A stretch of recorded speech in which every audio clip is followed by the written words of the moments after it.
오늘 우리가 함께 나눌 하나님의 말씀은 요한복음 5장 35절로 40절의 말씀입니다. 요한복음 5장 35절로 40절의 말씀.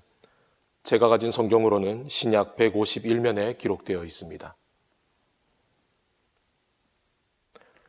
요한복음 5장 35절로 40절의 말씀을 우리 다 같이 한 목소리로 받들어 읽겠습니다. 요한은 켜서 비추이는 등불이라 너희가 한때 그 빛에 즐거이 있기를 원하였거니와 내게는 요한의 증거보다 더 큰 증거가 있으니 아버지께서 내게 주사 이루게 하시는 역사 곧 내가 하는 그 역사가 아버지께서 나를 보내신 것을 나를 위하여 증언하는 것이요 또한 나를 보내신 아버지께서 친히 나를 위하여 증언하셨느니라. 너희는 아무 때에도 그 음성을 듣지 못하였고 그 형상을 보지 못하였으며 그 말씀이 너희 속에 거하지 아니하니 이는 그가 보내신 이를 믿지 아니함이라. 너희가 성경에서 영생을 얻는 줄 생각하고 성경을 연구하거니와 이 성경이 곧 내게 대하여 증언하는 것이니라. 그러나 너희가 영생을 얻기 위하여 내게 오기를 원하지 아니하는도다. 아멘. 함께 기도하시겠습니다.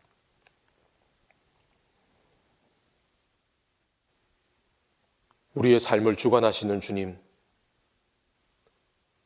우리의 삶의 고통의 자리 가운데도 찾아오셔서 우리에게 일어나 자리를 들고 걸어나가라 명하시는 주님, 오늘도 우리를 붙잡아 주시는 그 음성을 들으며 이 말씀 가운데 우리가 일어나게 하시며 부끄러운 자리 가운데서 떠날 수 있게 하여 주시옵소서.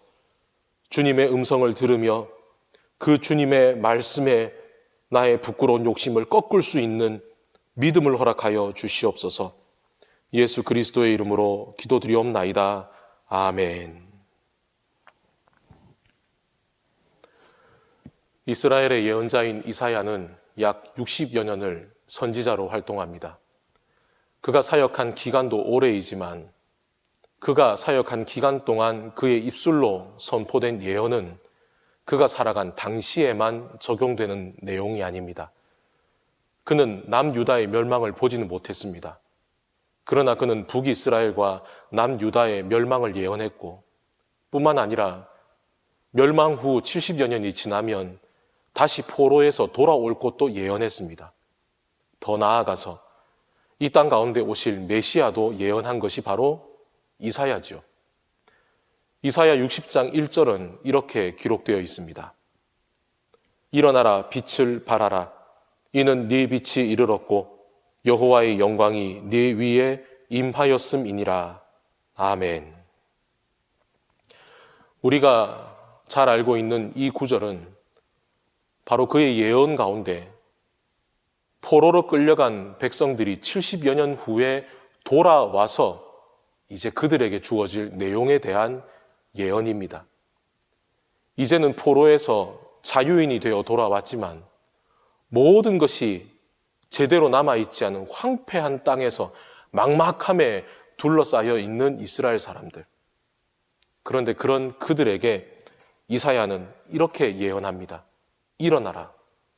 여기서 이 일어나라는 의미는 단순히 주저앉은 데에서 일어나는 행위를 의미하는 것이 아닙니다. 우리 말로는 일어나라로 번역되어 있는 이 히브리어 단어 쿰이라고 하는 그 뜻은 하나님께서 누군가에게 소명을 주셔서 그를 세우실 때 쓰시는 단어가 바로 이 쿰입니다. 선지자를 세우시고 제사장을 세우시고 왕으로 세우시는 단어가 바로 이것이죠. 이사야는 포로에서 돌아온 백성들에게 이제 하나님께서 너희들에게 주신 소명에 따라서 너희를 세우실 것이니 너희도 그 소명을 따라 일어나라고 말합니다. 그렇다면 그들에게 주어진 소명은 무엇일까요? 이어지는 말씀은 이렇습니다. 일어나라, 빛을 발하라. 이 빛을 발한다는 것은 내가 스스로 빛을 내는 것이 아닙니다. 내게 주신 빛을 그대로 온전히 비추는 것을 말하는 거죠. 여호와의 영광이 내 위에 임하였으니 그 영광을 온전히 비추는 삶으로 살아가라는 겁니다. 이사야는 예언합니다. 하나님께서 너희를 그저 포로로 두지 않으시고 이 땅 가운데로 다시 돌아오게 하셔서 이 땅 가운데에서 온 열방에 하나님의 빛을 비추는 백성으로 세워 가실 것이라고 그는 그렇게 말하죠. 그리고 그는 명령합니다. 일어나라, 빛을 발하라. 그는 이스라엘 백성들에게 일어날 것을 부탁하는 것도 아니요, 빛을 발할 것을 권면하지도 않습니다. 이것은 명령입니다. 일어나서 빛을 발하는 것은 내가 해도 되고 안 해도 되는 게 아닙니다. 지금은 바쁘니까 나중에 해도 되는 게 아닙니다. 지금은 힘드니까 다른 사람들에게 미루어도 되는 게 아닙니다. 일어나라, 빛을 발하라. 이것은 하나님께서 그들에게 주신 거룩한 소명이요, 명령입니다. 오늘 우리가 읽은 본문에서 예수께서는 세례 요한을 이와 같이 소개하셨습니다. 요한은 켜서 비추이는 등불이라. 요한은 어두운 밤길을 비추는 등불과 같은 사람이랍니다. 그러나 그 등불은 스스로 빛을 내질 않습니다. 주인의 손에 의해서 불이 켜지고 그리고 주인의 손에 붙들려서 깜깜한 밤 그 발 앞을 비추는 작은 등불, 그것이 바로 세례 요한이랍니다.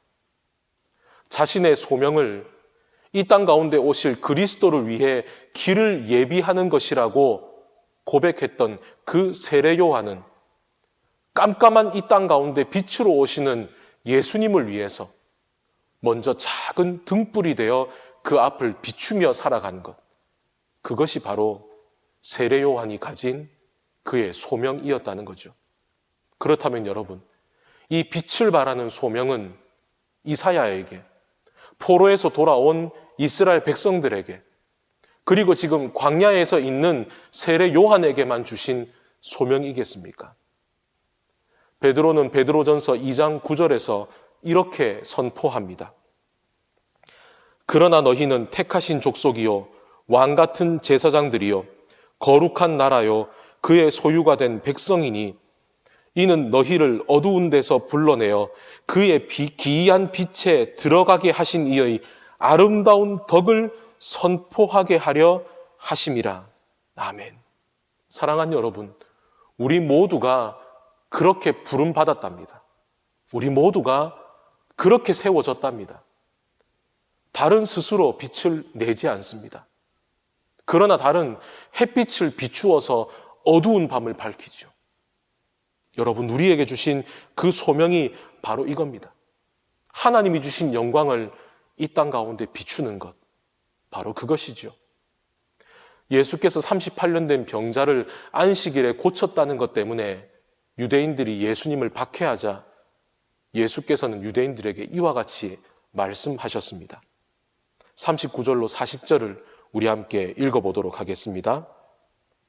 너희가 성경에서 영생을 얻는 줄 생각하고 성경을 연구하거니와 이 성경이 곧 내게 대하여 증언하는 것이니라.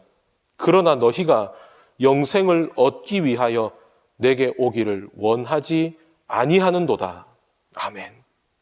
성경은 가까이 하지만 주님께는 가까이 나아오지 않는 사람들, 영생을 찾고 있지만 정작 그 영생이 예수 그리스도로부터 주어진다는 것을 모르는 사람들, 예수께서는 42절에서 이와 같이도 말씀하시죠.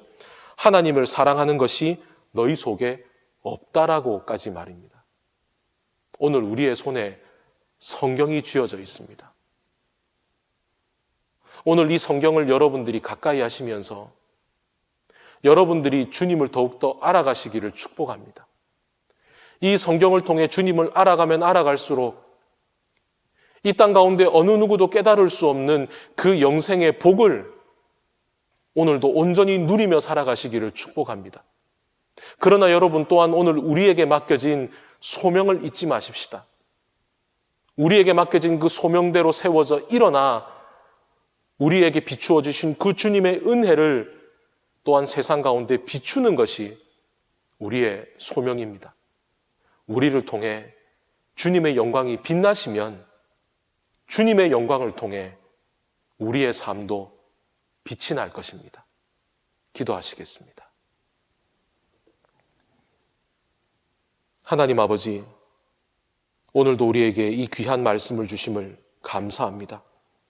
또한 우리가 사순절을 맞아 매일마다 요한복음의 말씀을 대면하게 하심을 감사합니다. 그러나 이 시간 이 말씀 앞에 서서 우리의 모습을 가만히 되돌아봅니다. 혹 우리는 부끄러운 우리의 욕심을, 또한 우리의 부끄러운 삶을 가리기 위해 성경을 이용하고 있지는 않습니까? 주님, 이 성경을 통해 주님을 더욱 알아가게 하여 주시옵소서. 이 성경을 통해 주님 앞으로 더 가까이 나아가게 하여 주시옵소서. 이 성경을 통해 주님 주시는 복을 누리는 삶을 살아가게 하여 주시옵소서. 이 성경을 통해 우리를 택하신 족속이요 왕같은 제사장이요 거룩한 나라요 그의 소유된 백성으로 불러주신 그 주님의 뜻을 깨닫게 하여 주시어서 오늘도 주님 주신 그 영광의 빛을, 그 아름다운 덕을 세상 가운데 선포하는 우리 모두가 되게 하여 주시옵소서. 예수 그리스도의 이름으로 기도드리옵나이다. 아멘.